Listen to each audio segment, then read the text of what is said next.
Hello and welcome to a Wizard Wenzel YGO double feature. I'm posting 2 deck profiles in one day. This one, I posted a video a while ago showing a Halqifibrax combo using the P.U.N.K cards.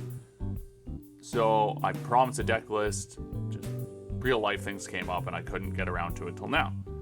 I will preface it by saying this deck is not good. It is not good at all. I built it as sort of a casual deck to mess around with, so I wouldn't expect you to go win any tournaments copying my deck list.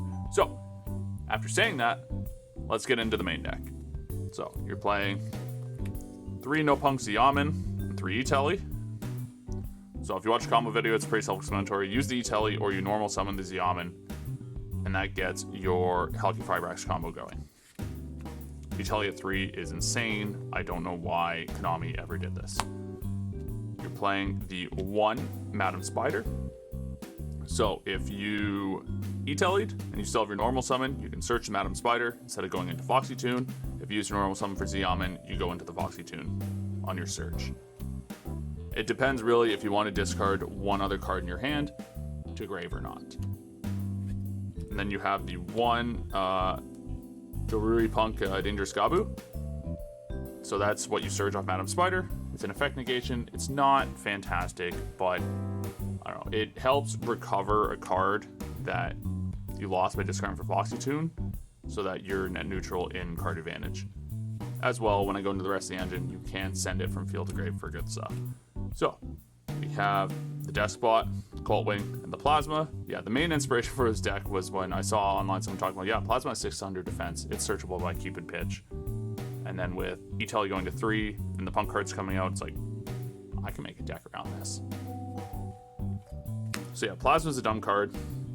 As you saw in the combo, you end on Plasma plus Herald. So that's a pretty hard board to break because they can't droplets unless they use things from the field.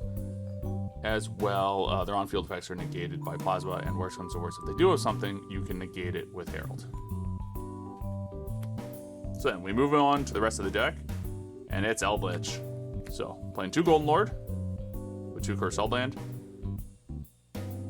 I'm not an experienced Eldlich player if my ratios are wrong. That's why I preface saying that this deck is bad. But in just some testing I've had at locals, it's been it's worked out all right. I mean, my last locals yesterday, I lost to Eldlich, so I gotta learn to respect it a bit better, and maybe playing it will help me do that. So then for our elixirs, you play 1 White Destiny and 3 Scarlet. I got the idea from, I believe it was Jerome, who was the 2nd place at YCS Charlotte, because I was thinking before, okay, you play just 3 of all the good trap cards, but I think having the White Destiny has an extra utility, because when you run out of Scarlets, it's good to have something else you can play, or if you have a Golden Lord stuck in hand, you can use the White Destiny. Next, for other ones, we have 3 Conquistador and 2 Walkero. So some people only play 1. I like 2. Banishing a card from grave, like a Destroy Phoenix Enforcer, can be really good. And then Conquistador is just Conquistador, so it's good. Would I play Guardian? Probably not, because I'm not, especially with the other engine, I'm not looking for more Golden Land cards. Then we get into the generic trap cards. Again, list is bad. I didn't want to buy more trap cards for this, so it's sort of built with what I have. We have 3 Strike, 1 Ice Dragon's Prison. I only have 1. I wish it was reprinted the Albad Structure deck here in the TCG, but it wasn't. So hopefully they'll reprint it soon, because I don't want to pay 20 bucks for a card in a deck I'm playing casually at best. Then 2 Torrential Tribute and 2 Dogmatic of Punishment.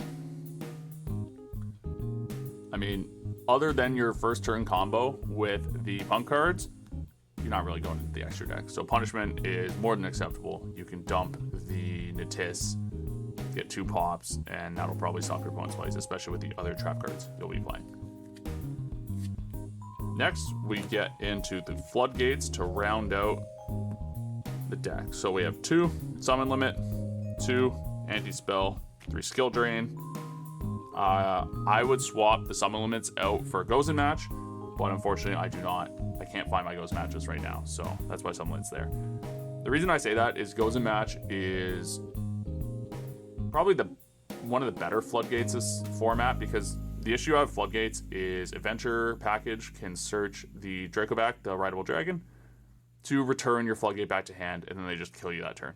But with Gozen Match, unless they have another Earth monster, they can't get the normal summon after they put the Adventure token out to search the Dracoback from Faithful Adventure. So, just something to think about, that the token is Earth, and most of the decks are playing Adventure token, like the own, like for Punk, or not Punk, Prank Kids, they would have to open up Roxy's, which is like a 2 of in either a 40 or 60 card deck. So that's the main deck. And then we're going to go into the extra deck.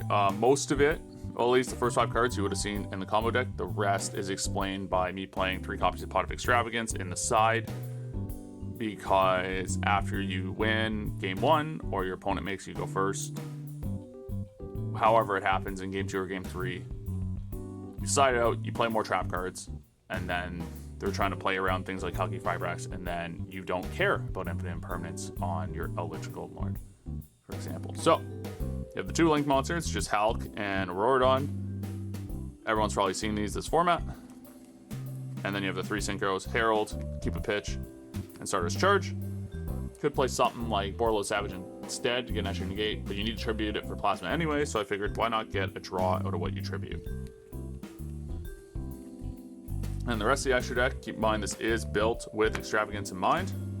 So you have 1 Natis, and if you banish it, you banish it. Like, punishment's still pretty good. You play 2 Pleiades and 1 M7. So that's for your Golden Land traps. If you get 2 of them out, you overlay it. You can stack M7 on top and then go into Zeus.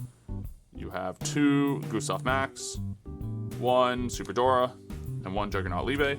I'd probably play the second Juggernaut Libe over this, but I was just thinking scenarios where you could detach your Gustav Max, stack, attack, and then have a 4-mana Zeus. And then the last 2 extra deck cards are Zeus. So, you kind of play it by ear on Extravagance. You hope in game 2 and game 3 you banish these as your Extravagance banishes, rather than anything else. Prosperity would be better, yes, but Prosperity is expensive, and I'm not spending that money for, again, a very casual bad deck. So, if you like the deck profile, you can like, comment, whatever you want to do. But yeah, I just wanted to sort of show you what you could do with these cards. I wouldn't copy it verbatim because I don't think you'll do very well. But if you want to draw inspiration from it, it's up to you. So, hope you enjoyed the video, and I'll see you in the next one.